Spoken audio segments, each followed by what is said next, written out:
Садыр айта берет, сөзүнөн айта берет. Эме, Садыр Нуркожоевич, Кудаңыз эмне болду? Шерменде болду. Кудаңыз эмне болду? Шерменде болду. Эси Садыр Нуркожоевич ушуларды сиз аткарбасаңыз, Мадумаровго жөн өткөзүп бериңиз. Жөн эле Мадумаровго өткөзүп бериңиз. Мен Мадумаровдун тарабын талашпайм. Бул да бир инсан. Ачык Акыйкат каналында биринчи жолу болсоңуз, каналга катталып, мага жакты деген белгини басып, ой пикири калтырууну унутпаңыз. Чымындай жанды чыркыраткан чындык биз менен. Assalamu alaikum, hormatly mekendештер, амансыңарбы, тынчсыңарбы? Мен бүгүн Facebook'ta көрүп жатып, тиги Мотиевдин президентке кайрылуусун угуп калдым. 4-чү революция болушу мүмкүнбү деп, ооба мүмкүн, толук мүмкүн дейт да. Эми бул ооба биз өзүбүз Садыр Нуркожоевичти шайладык, колдодук, дагы деле колдой беребиз. Бирок мындай болуп атат да, аракет жакшы, ою жакшы, бүт бардыгы жакшы баратат. Бирок эмнегедир жерлерде саботаж көп болуп атат. Көп бийлик органдары реально иштебей атат. Чыныгында иштебей атат. Анан бул анын үстүнө мына пандемия боюнча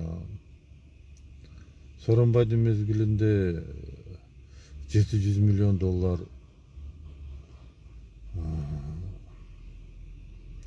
Анан мынау кустрация маселеси эмне үчүн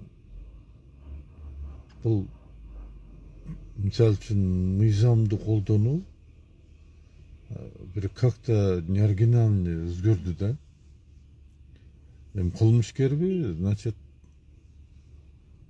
анда, значит, камалыш керек, соттолуш керек.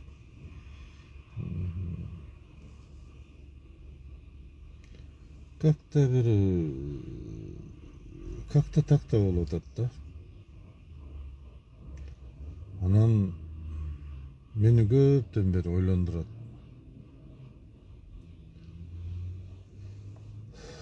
Сөздүн кыскасы, мен айтайын дегеним ушул. Путин өзү теледен признавать этти да. Президентский аппаратта Россияда 2000 иностранный специалисттер отурат экен. 2000 президентский аппаратта. Ар бир министрликте дагы определенный количество иностранцтар отурат экен.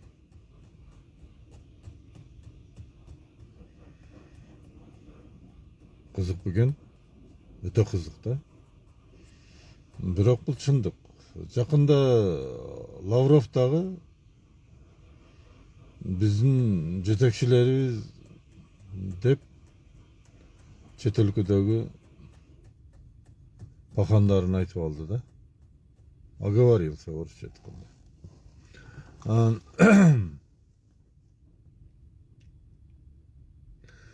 Билем ушундайлар бар экенин.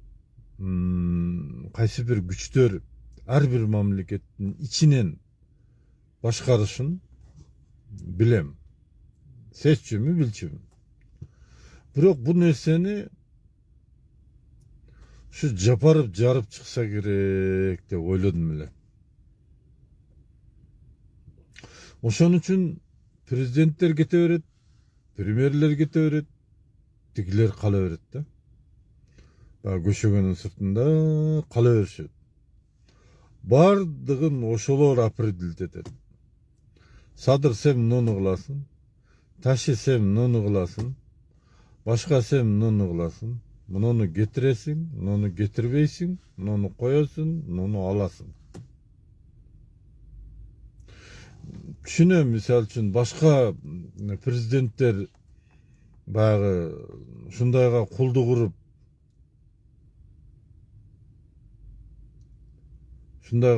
kurup, özünün turmuşunu ötközgönün.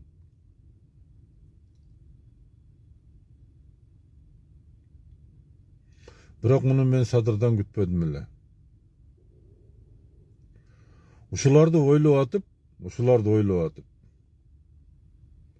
kandayça Sadır türmödө жатып эле анан вдруг президент болуп калды деген ойго кааласаң каалабасаң келесиң да.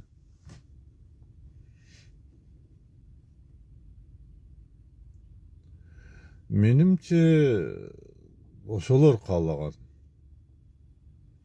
Садыр бийликке келгенин. Каком-то мере аларга жаккан. А мейли сен мындай кыл, элиңе көрүнүш үчүн, элиңе неме кылыш үчүн, мындай кыл, тигиндей кыл. Ташы сен мынтыкын алып келип камагындагы 2 күндөн чыгарып, анан бабанымды камагындагы, анан кийин Германияга леченияга чыгарып. Ёптоймот, бул эмне? Түрмө, лагерби? Пионерский лагерби түрмө? Бұл емне деген, қайсы мыйзамдын негизинде болуп атат. Ооба, мен колдойм Садырды. Ташиевди да колдойм. Бирок мен ойлойчу элем, şu Садырды качып өлсө дагы атып өлө турган жигит. Ошо президентский аппараттагы кайсы биздин мамлекеттеги көшөгөнүн артындагы турган массондорбу, кимдер ошолорду жарыкка чыгарыш керек да. Ансыз кетпейт. Ансыз партия кетпейт. Эмне үчүн партияны 54 калтырып койду, 56. Конечно, большинство. Бул Садырга пайдабы? Жок. Ал ошо жогорку көшөгөнүн артындагыларга пайда. А эмне үчүн мына даже балдарды вакцина кылганга багындай эмне зордоп вакцина кылганга просто сидит и молчит да. Неге? Конечно, тигилерге пайда да. Манча нерселерди алып киргиле чыгаргыла, всё. Кече күнү бир парламентте бир дөдөбөй айтып атат. Значит, Матраимовдун мындай технологиясы жакшы экен да. Бунун опытын биз колдонушубуз керек да. Керек болсо муну биз премьер-министр кылышыбыз керек дейт. Бул сөздөрдүн баардыгы каяктан чыгып атат? Садыр айта берет, сөзүнөн кайта берет. Вообще кээде мээң тоңуп калат да. Мен көп анализ кылам, бирок менин мээм тоңуп калат. Эмне үчүн деп? Мына ушу нерсени мен көптөн бери анализдеп жүрчүмүн, ушуну айтууга аргасыз болдум. Ушундай эле болот, ушундай эле ситуация болуп атат. Эме Садыр Нуркожоевич, урматтуу президент, менимче Мотуев туура айтып атат. Мен ойлоп атам, эртеңки күндү ойлоп, анан коркуп ушундай кылып ататпы деп. Жок, андай ойдон бир аз алысмын. Бирок менин оюмча шайлоодон мурун иллюстрация кылыш керек болчу. Эми бир элестетип көрүңүзчү. Мен өткөндө бир өзүмдүн видеолорумда айттым эле, адистерди каяктан алабыз, эми башка мамлекеттен алабызбы, тиги бу деп. Эми көпчүлүк эл ошону жактырбай атпайбы. Значит, bir выход табыш керек да. Выход кандай?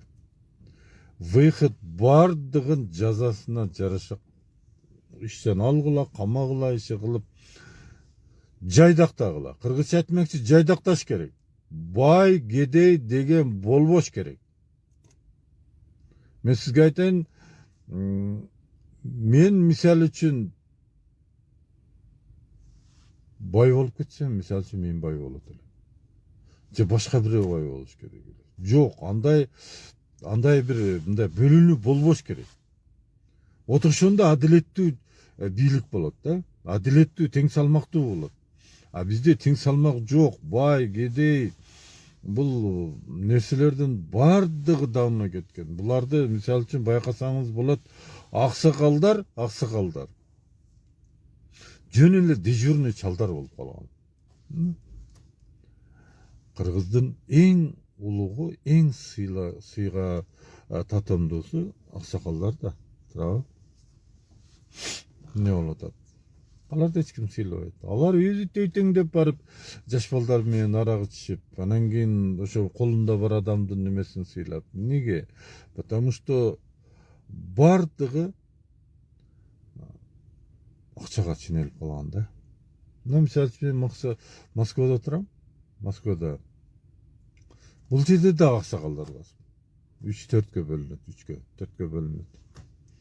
Мурункулар, эскилер, жаңылар, анан кийин интриганттар, туура жүргөндөр, ушундай.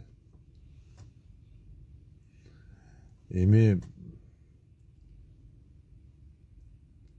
мейли жаштар кылса, башка бирөөлөр кылса, аксакалдар айтып жабаса, мейли жашта дейсиң.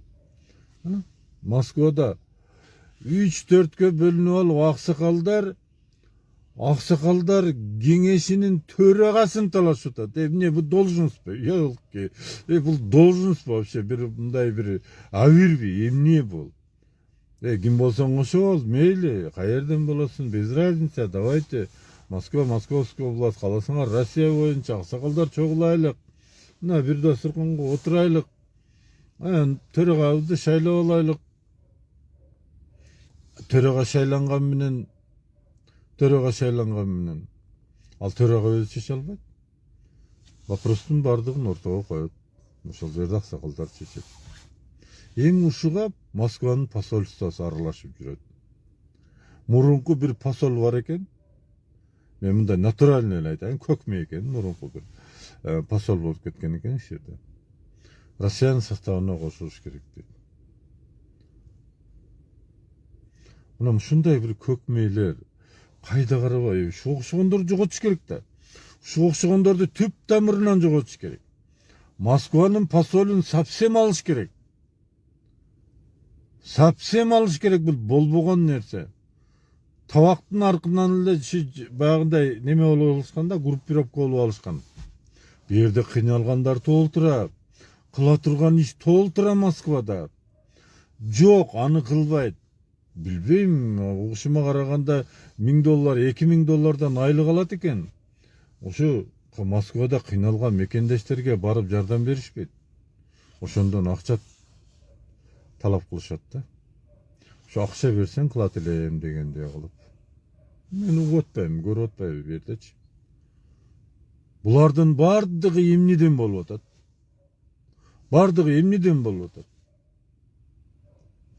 Бардыгы ошол президентский аппаратта отурган, билбейм, 2000би бизде, 200бү. Вот ошо доллардан айлык алып аткан көчөгөнүн артындагы адамдардан болот.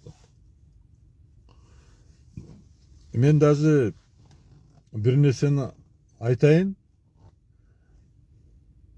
ойлойм туура кабыл аласыңар деп. Если Садыр Нуркожоевич ушуларды сиз аткарбасаңыз, Мадумаровго жөн эле өткөзүп бериңиз. Жөн эле Мадумаровго өткөзүп бериңиз. Мен Мадумаровдун тарабын талашпайм. Бул да бир инсан. Бунун да билгендери бардыр.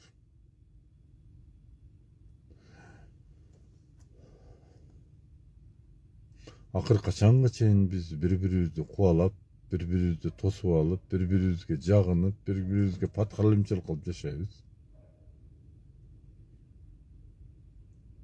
Акыр бир оңолуш келиш керек да. Сизди ушунча мен мисалы үчүн жөнөкөй эле бир логичный нерсени айтайын да. Жөнөкөй эле логичный нерсе. Сизди 80% эл колдоду. Ачык айтпаса дагы, келе албаса дагы душасынан колдоду. Биринчи күн эле отурганда жок тиги кылыш керек, бул ушу нахрен ошо 3 жолу кайра неме парламентти чогултуп, анан кийин ошолордун кворумун күтүп неме кылыштын кереги жок болчу. 80% населениянын желаниясы бардыгын чертип коет. Отуруш керек эле кам болуп. Кылычты сразу чыгарып туруп чабыш керек эле ошол жерде. Ошол жерде кустуруп туруп, жайдактап туруп, өмүр бою не только өзү урук туугандары дагы бийликке келе албай турган кылыш керек эле. Вот ошондой кардинальный решение кылыш керек эле Садыр Нуркожоевич. Мен ойлоп калдым, муну Мадумаров кылат деп. Видимо, сиз кыла албайт окшойсуз. Ошон үчүн азыр 20% дагы сизди колдогон инсан жок. Мен ачык айтайын. 20% колдобойт. Ошо 20% колдосо дагы ушунчалык жан үйрөп аракет кылып атканыңыздын үчүн колдойт. Бирок дагы эле ошо мурункуларды жок кылбагандыгыңыз үчүн 80% сизге каршы турат. Кандай түшүнбөйсүңөр? Эми сөздүн акырында качпайм дейсиз. Кыргыздардын мындай сушнесин билесиз да? Лучше бул жерде аты өлгөн жакшы да. Ошо көшөгөнүн артындагыларды чыгарыңыз. Ошо көшөгөнүн артындагыларды чыгарыңыз. Кылмышкерби? Аны кылмышкердей жазалаңыз. Неважно Бабанов менен ташып кучакташып сүрөткө түшкөнбү, түшпөгөнбү, эмне болгон? Бизде вообще мен, например, кээде мээм тоңуп калып атат ушу. Особенно ушу Ташиевдин кылган мамилелерине. Менин мээм тоңуп калып атат. Жок, биз ушундай болуп, аралашып, только байлардын тилин таап, байлар менен мындай болуп, адатыбызча элди алдап, ушинтип убакыт өткөзүп, анан кийин бир күнү дагы секин бир жака жылып кетебиз десеңер, анда башка маселе, бирок ага жеткизбейт кыргыз эли. Бирок ага жеткизбейт. Мен эч качан кимдир бирөөнү колдогон эмесмин. Мен акыйкатчылыкты колдогом. Мен туура башкарууну колдогом. Туура башкарууда тууган жок дейт. Кудаңыз эмне болду? Шерменде болду. Кудаңыз эмне болду? Шерменде болду. Мына Ташиевдин балдары жөрмөлөп, ар жерде чыгып келет. Булардын эмне кереги бар, Эмне кереги бар булардын? Биз деле жүрөбүз го Москвада. 50 миң, 60 миңге разы болуп эле жүрөбүз го. Эмне? 50 миң, 60 миң долларга Ташиев разы болбойт абы. Айтпаса айттырасыңар да. Жейиштей албайсыңар, чын айтайын.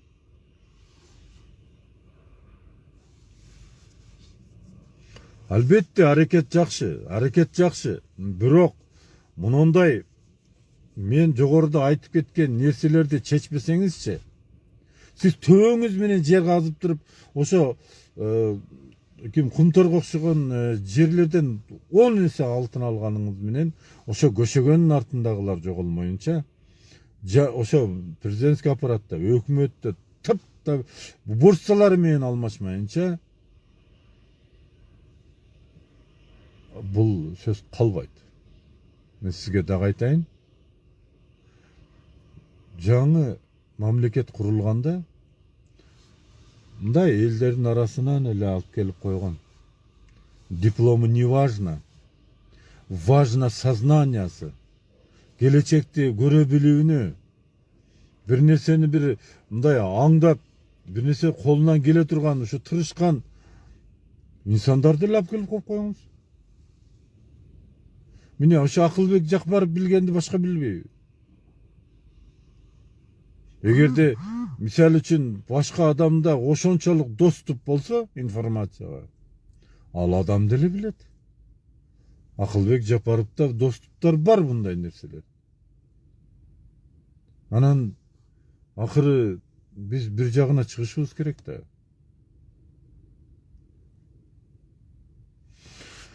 Ошо мотивге окшоп мен дагы ошо өзүмдүн оюмду айтат элем да.